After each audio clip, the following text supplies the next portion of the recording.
Assalamualaikum warahmatullahi wabarakatuh. Eh, Hari ini saya akan berbicara tentang bagaimana kita menyikapi perbedaan pendapat.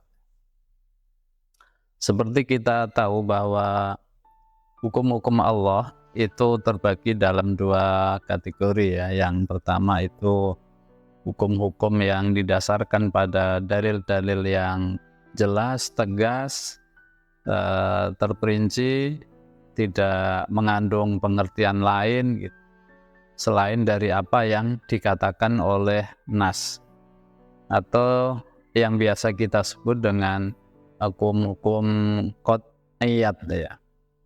Ada yang kedua, hukum-hukum yang didasarkan pada dalil-dalil yang tidak tegas, kurang jelas dari aspek penunjukannya maupun dari aspek validitas dalilnya. Ini yang biasa kita kenal dengan hukum-hukum yang dhanniyat ya. Pada aspek qat'iyat ini sudah selesai, nggak perlu kita bicarakan lagi ya. Tugas kita hanya melaksanakan sesuai dengan apa yang ditulis, dikatakan oleh nas. Tetapi pada aspek-aspek hukum yang dhanniyat di sini banyak sekali terjadi perbedaan pendapat. Kenapa terjadi perbedaan pendapat? Karena memang nas yang mengatur itu tidak tegas, sehingga multitafsir, bisa dimaknai, dipahami dengan pengertian yang lain. Karena itu para ulama memahami nas itu secara berbeda-beda. Dan kalau kita bicara fikih, sesungguhnya kita memasuki wilayah yang sangat luas, yang di situ terbuka kemungkinan-kemungkinan untuk terjadinya perbedaan pendapat. Makanya pada aspek fikih kita sudah sangat familiar dengan perbedaan pendapat, dan ini tidak boleh kita ingkari karena memang begitulah faktanya. Perbedaan pendapat itu adalah satu fakta. Tinggal bagaimana kita menyikapi fakta itu, apakah kita terima sebagai sebuah kekayaan khazanah pemikiran para ulama, atau kita menolaknya dengan dalih kita akan menyatukan seluruh pendapat yang ada ke dalam satu pendapat saja. Kalau pilihan kita jatuh pada yang pertama, maka saya kira tidak ada masalah. Masing-masing bisa mengambil pendapat-pendapat yang ada di dalam mazhab-mazhab itu sesuai dengan keyakinannya masing-masing. Tetapi kalau pilihan kita jatuh pada yang kedua, maka ini yang menjadi fitnah. Yang di mana perbedaan pendapat itu tidak kita sikapi secara bijak sehingga menjadi bagian daripada kerahmatan hukum Islam, tetapi malah sebaliknya. Ini menjadi fitnah bagi kita, menjadi salah satu sumber pertengkaran, bahkan sering mengarah pada perpecahan. Ini saya kira yang tidak kita inginkan. Sebab faktanya memang dari dulu, sejak masa Nabi sekalipun, perbedaan pendapat itu sudah terjadi. Dulu Nabi SAW pernah mengutus satu pasukan untuk mengepung kabilah Bani Quraidah karena mereka mengingkari perjanjian, melanggar perjanjian. Waktu mau pemberangkatan pasukan, Nabi memberikan briefing agar mereka tidak melaksanakan sholat asar sebelum sampai di perkampungan Bani Quraidah. Tapi kemudian di tengah jalan, ketika waktu asar tiba, waktu asar mau selesai, mereka belum juga sampai di tempat yang dituju. Maka dari sini sahabat terpecah, terpolarisasi dalam dua kelompok. Yang satu kelompok berhenti istirahat untuk melaksanakan sholat asar sesuai dengan perintah Allah tentunya.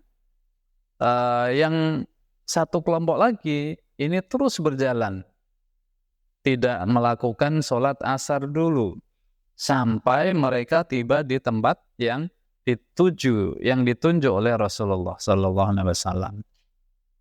Nah, kelompok yang kedua ini juga berpedoman pada sabda Nabi. Artinya kedua kelompok sahabat ini meskipun secara perbuatan melakukan dua perbuatan yang berbeda sama sekali ya. Satu sholat di tengah jalan, satu lagi menunggu sampai di tempat yang ditunjuk oleh Nabi. Padahal ketika sampai di tempat itu waktunya sudah malam, sholat waktu asar sudah selesai gitu. Tetapi kemudian ketika mereka pulang ke Madinah, beliau melaporkan peristiwa ini, dan Nabi SAW membenarkan kedua jalan yang diambil oleh para sahabat ini. Ini menunjukkan bahwa perbedaan pendapat itu sudah ada pada masa Nabi, dan Nabi tidak menyalahkan. Nabi bahkan mengatakan Anda itu kedua-duanya benar, karena satu mentaati Allah dan satu lagi mentaati Rasulullah Sallallahu Alaihi Wasallam, dan ini semuanya benar. Kemudian dalam perkembangannya terus ya, para sahabat juga berbeda pendapat, para tabi'in juga berbeda pendapat, kemudian para a'immatul madzhab itu juga berbeda pendapat. Nah, perbedaan pendapat ini hendaknya kita pahami dalam kerangka keilmuan yang benar. Kira-kira kenapa Allah menjadikan pendapat mereka itu berbeda-beda? Seandainya Allah menghendaki, tentu Allah sangat bisa membuat mereka, seluruh mujtahid itu, bahkan seluruh umat manusia itu satu pandangan. Tetapi Allah enggak menjadikan kita seperti itu. Ini tentu ada maksud dan tujuan. Kalau para ulama mengatakan perbedaan pendapat ini justru dalam rangka tausiatan alal ibad, memberikan ke lapangan bagi para hamba. Seandainya hanya ada satu pendapat fikih saja di dunia ini, maka umat Islam akan mengalami banyak sekali kesulitan-kesulitan. Oleh karena itu, yang terpenting bagi kita adalah bagaimana memahami sikap orang lain.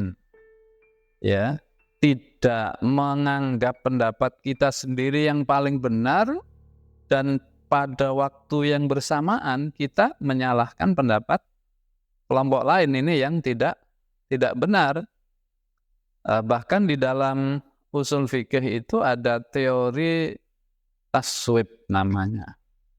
Teori taswib. Teori ini mengatakan bahwa semua hasil ijtihad selama dilakukan secara prosedural, maka hasilnya akan benar. Hasilnya adalah kebenaran selama dilakukan dalam kerangka metodologi yang benar. Artinya yang ini benar, yang itu juga benar. Ini ada satu kemungkinan di mana kita bisa saling menghargai pendapat kita masing-masing gitu. Tidak kemudian kita menjudge pendapat orang lain itu salah gitu. Dan ini sudah dicontohkan oleh Imam Syafi'i radhiyallahu anhu. Misalnya beliau mengatakan qauli shawab yahtamilul khata' wa qaulu ghairi khata' yahtamilus shawab. Pendapatku pasti benar, pendapatku ini benar, tetapi ada kemungkinan salah. Sementara pendapat orang lain salah, tapi tetap ada kemungkinan pendapat itu benar. Artinya kita fair gitu. Kalau kita melakukan satu amalan, maka amalan itu harus kita yakini bahwa amalan itu adalah amalan yang benar. Tetapi kita juga tetap harus memberikan apresiasi kepada kelompok lain yang mengamalkan pendapat lain yang tidak sama dengan pendapat kita.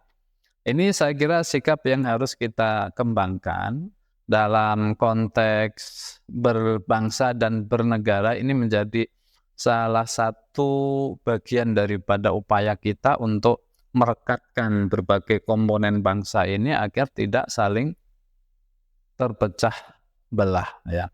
Kayak kita tahu di Indonesia ada NU, ada Muhammadiyah, ada Perti, ada Persis, ada Matlaul Anwar, ya, ada yang lain-lain, ya.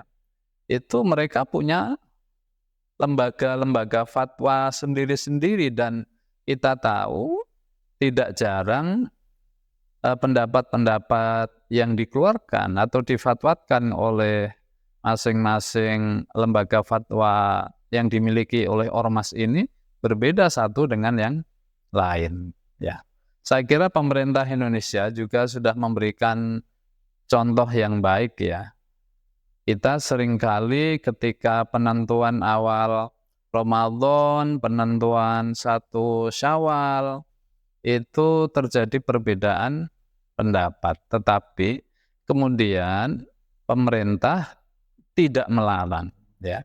Pemerintah menghormati sikap ormas tertentu yang tidak satu pandangan dengan pemerintah. Ini adalah satu contoh yang baik supaya kita tidak terpecah-pecah karena urusan-urusan yang sifatnya furu'iyah, juz'iyah. Sementara perkara-perkara yang sifatnya kulliyat, ya, universal, justru malah kita abaikan. Misalnya persatuan itu adalah hal yang universal, yang ini jauh lebih penting untuk kita jaga dibanding dengan kita mempersoalkan masalah-masalah juz'iyah, ya, tanggal 1 Syawal, tanggal 1 Ramadan, tanggal 10 Dzulhijjah.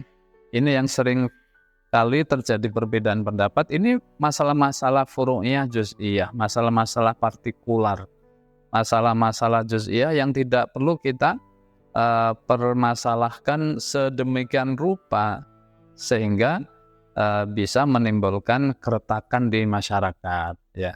Dulu saya kira kita harus belajar dari sejarah. Dulu seringkali kita itu saling bermusuhan karena lebarannya nggak bareng, puasanya nggak bareng, satu kunut, satu enggak, lalu pisah masjid atau pindah ke masjid dan sebagainya lah. Saya kira ini bukan waktunya lagi kita menghabiskan energi kita untuk hal-hal yang memang oleh Allah Subhanahu wa Ta'ala sengaja dibuat seperti itu. Kita diberikan keleluasaan, ya, diberikan keleluasaan untuk memilih pendapat-pendapat mana yang sesuai dengan keyakinan kita masing-masing, yang sesuai dengan kondisi kita masing-masing, gitu, ya. Misalnya tarawih ada yang 23, ada yang 11. Ini kan saya kira dengan berbeda-bedanya jumlah rakaat ini, orang punya pilihan. Bagi yang misalnya waktunya terburu-buru, waktunya sempit, sibuk, banyak pekerjaan yang harus diselesaikan. Nah, dia bisa punya opsi gitu untuk tetap melaksanakan sholat tarawih, tetapi dalam waktu yang singkat. Nah, bisa ambil yang 8 atau 11 rakaat itu. Tapi bagi kelompok masyarakat yang punya waktu lapang, ya, tidak punya agenda-agenda yang menyibukkan waktunya, dia bisa berlama-lama mengamalkan sunnah-sunnah Rasul dengan 20 atau 23 rakaat, sehingga kedua-duanya ini bisa dimanfaatkan oleh seluruh umat Islam sesuai dengan kondisinya masing-masing, gitu, sehingga tidak saling menyalahkan. Saya kira ini, mari kita melalui mimbar ini saya mengajak seluruh komponen bangsa, umat Islam terutama, agar kita tidak terjebak saling menyalahkan ya, tidak merasa benar sendiri, tidak punya ambisi yang berlebihan, ambisi yang justru tidak masuk akal untuk menyatukan perbedaan-perbedaan itu dalam satu pendapat saja. Ini justru menjadi sesuatu yang absurd, sesuatu yang tidak mungkin gitu. Allah sudah membuat pendapat-pendapat itu demikian beragam. Lalu ada satu kelompok masyarakat dari umat Islam ini yang punya ambisi untuk menyatukan perbedaan-perbedaan ini dalam satu pendapat. Ini saya kira terlalu absurd lah, terlalu dipaksakan ya. Dan ini saya yakin tidak akan bisa dilaksanakan sampai kapanpun. Karena memang perbedaan pendapat ini juga bermanfaat atau penting untuk memberikan kelapangan bagi umat manusia. Terima kasih. Wallahul muwaffiq ila aqwamit thoriq. Assalamualaikum warahmatullahi wabarakatuh.